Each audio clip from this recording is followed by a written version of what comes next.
73 فرقے ہوں گے، ناجی صرف ایک فرقہ ہوگا، صحابہ کے فرقوں سے میرے اور میرے خلفائے راشدین مہتدین کے طریقے پر ہوں گے، بلحاظ عقائد باقی 72 فرقے دوزخ میں جائیں گے۔ یہ الگ بات ہے کہ ان کو کلمہ طیبہ ایمان سے وہ ایک نہ ایک دن دوزخ سے نکال کے جنت میں جا سکیں۔ یہ بھی فرمایا کہ ایک جماعت ہمیشہ حق پر رہے گی اور جماعت اہل سنت والجماعت قریب چاروں ائمہ میں ہے عنصر ہے، اس جماعت کی مخالفت کرنا گمراہی ہے۔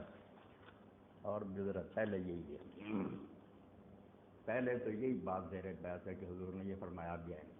بہت چوٹی کے جو امام ہے نا ابن حزم جیسے محی الدین فروغ کہتے ہیں ایک روایت بھی یہ فرقوں میں بٹنے والی صحیح ہے، باقی ہے بھی سب نے خامی ہے، کوئی نہ کوئی راوی جھوٹا ہے، کوئی کمزور ہے، کوئی ایک بھی سند کے لحاظ سے صحیح ہے۔ دوسری بات یہ جیسے امام خطابی فرماتے ہیں کہ آپ نے میری امت کہا، کافر نہیں کہا، میری امت کے گواہ، اس لیے یہ تو آپ پہلے مان لینا کہ وہ کلمہ گو ہیں، امت ہیں، مسلم، ہماری بات یہی ہے۔ مگر اگر ان میں کوئی غلطیاں اور خامیاں ہیں تو ٹھیک ہے، اللہ نے سزا سنا دی، اس روایت کے مطابق جہنم میں جائیں گے، یہ خلفائے راشدین والی بات نہیں ہے اس میں۔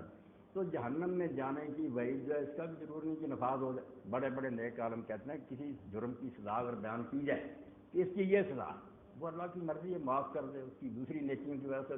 چھوٹ مل جائے، یہ ایک قانون کا بیان ہے، سزا یہ بنتی ہے، دے نہ دے مالک کی مرضی۔ اور یہ بھی سب مانتے ہیں کہ ان کے لیے آپ نے کہیں نہیں فرمایا کہ ہمیشہ دوزخ میں رہیں گے، یہ لکھنے والے کے ذہن میں بھی آ گیا، اس نے بھی مانا کہ چلو کسی نہ کسی نکل آئیں گے۔ ہمیں یہی ہے کہ جو صحیح عقیدہ 73واں ان میں بھی لوگ دوزخ میں جائیں گے، مگر عمل کی خرابی کی وجہ سے، یہ عقیدوں کی خرابی کی وجہ سے اگر جائیں گے وہ بھی وہی لوگ جیسے کہ امام محمد ابراہیم وزیر کہتے ہیں جنہوں نے یہ فرقے بنایا، انہوں نے اگر بدنیتی سے پہلے کوئی غلط بات کی وہ جائیں گے، جو بعد میں عوام مقلد ہے نا پیچھے لگے ہوئے ہیں کہ عالم یار کہتے ہیں یہ نہیں دوزخ میں جائیں گے، انہیں اللہ کیوں پکڑے گا؟ وہ بیچارے سمجھے یہ عالم بیان کر رہا، انہیں عوام کو کیوں سزا ہوگی؟ سزا ان گھرنے والوں کو ہوگی جنہوں نے واقعی بدنیتی سے کچھ شرارتیں کی ہوں گی، سارے نہیں جائیں گے۔ تو یہ روایت کسی طرح بھی میری بات کے خلاف نہیں، مسلم ہیں امت کے گروہ جائیں گے دوزخ میں نہیں جائیں گے، اللہ کی مرضی معاف کر سکتا، جائیں گے بھی تو یہ سب مانتے ہیں کہ ان میں کوئی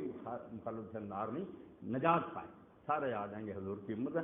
باقی آپ فکر نہ کریں کون جائے گا کون نہیں، حق پر رہ گی۔ اور یہ جو جماعت اہل سنت والجماعت یہی تو جھگڑا، ہر ایک کہتا میں وہ حق والی جماعت، چھوڑ دیں حق والے سارے، کسی کا ٹھپا نہیں لگا ہوا، سب حق والے۔ جیسے میں نے وہ سورہ غزوہ خندق کی مثال دی کہ دونوں جماعتوں کو حضور نے کسی کو غلط نہیں کیا، انہوں نے ایمانداری سے جو سمجھا اس پر عمل کر لیا، حالانکہ فقرہ اتنا مشکل بھی نہیں تھا کہ نماز اثر مرکز رضا کے علاوہ کہیں نہ پڑھو،